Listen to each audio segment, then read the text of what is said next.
Good afternoon. Today is Monday, the 3rd of January 2011, and let's take a look at this market here. The path of least resistance continues to be higher as the market did finish with a $1.30 gain for the SPY. And we saw a little bit of return of volume in here. So recently, of course, the volume has been very light, and now we've seen that people back from vacation and they were in a mood to buy here today as the market gapped higher and pretty much held on to its gains. The S&P 500 closed right around that volume weighted average price today, and if it breaks below 127 tomorrow, then you want to get a little bit more defensive. I think breaking below 127, there are going to be a lot of people pushing, pressing for this market to maybe close this gap, and I'm not thinking that that is likely at this point, as the path of least resistance is higher. But we get a lot of strange volatility the first few days of the year a lot of times. So it's just an area to be a little bit more defensive. Obviously, you want to remain bullish here for the most part and give the benefit of the doubt to the buyers, but and just manage risk on the individual names more than anything. But the SPY is up to levels that haven't been seen here since, right now, basically same place, 2008. Looking at the next potential level. So what we're looking at here is this market is now kind of battling, or at this prior level of support from late 2000, early 2008, and perhaps we have the possibility of this market running all the way up towards 131 and a half or so.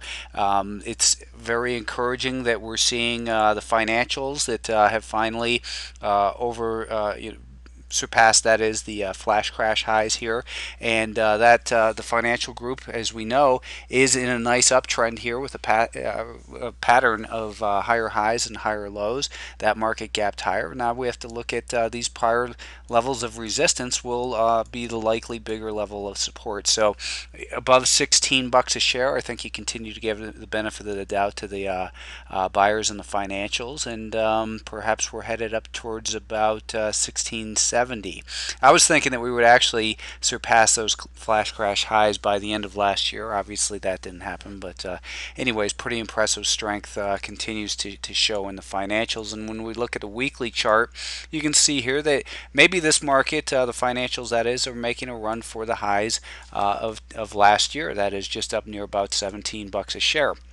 The Nasdaq, for its part, the Nasdaq 100, it did break past the 2007 high here of $50.11, or $55.07 rather. And in doing so, it brought this market to close to a 10-year high, and that I think is going to be a big headline if and when we get that. We'll see this market at a 10-year high basically either in March as this candle basically disappears from the 10-year rolling, or if we get up towards these levels up near 65, which I don't think are realistic targets for the near term, but this market continues to confuse the bears and it shouldn't, because we still are above rising 50-day moving average, and as long as we continue to be above all these moving averages, the 10, 20, 50, when we get the 10 and 20 moving average across, it gives us a little bit of reason to wonder whether it's going to correct through time or consolidate or drop lower. And typically with a rising 50-day moving average, the corrections are going to occur through time. So now what we'll look for in the Nasdaq is this basically the 55 level to hold. If 55 can hold for a while here, then we continue to give the benefit of the doubt to the buyers. If, however, it breaks down through that 55 and does so aggressively, then we could be setting up for a bigger pullback. I don't think it would damage this uptrend or destroy the uptrend. It might do some near-term damage, but we have to be aware of the fact that because we're getting the market to move past this, this 2007 high that a lot of people have been focused on, a breakout from what you could call extended levels. Although again, this market has gone up, corrected through price there a little bit, then through time in a nice orderly fashion. It has rallied from 50, or I'm sorry, from 42 or 43 up to 43 up to 55. So it's had a pretty decent run here,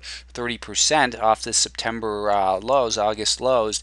And now that the market is breaking out past a widely watched level, a lot of times it's those widely watched breakouts that fail. There's no evidence of that developing here. But again, manage risk on the individual stocks that you're looking at, and give the benefit of the doubt to the buyers as long as we remain above the 5-day moving average, above the 50-day moving average, above the 200-day moving average, etc.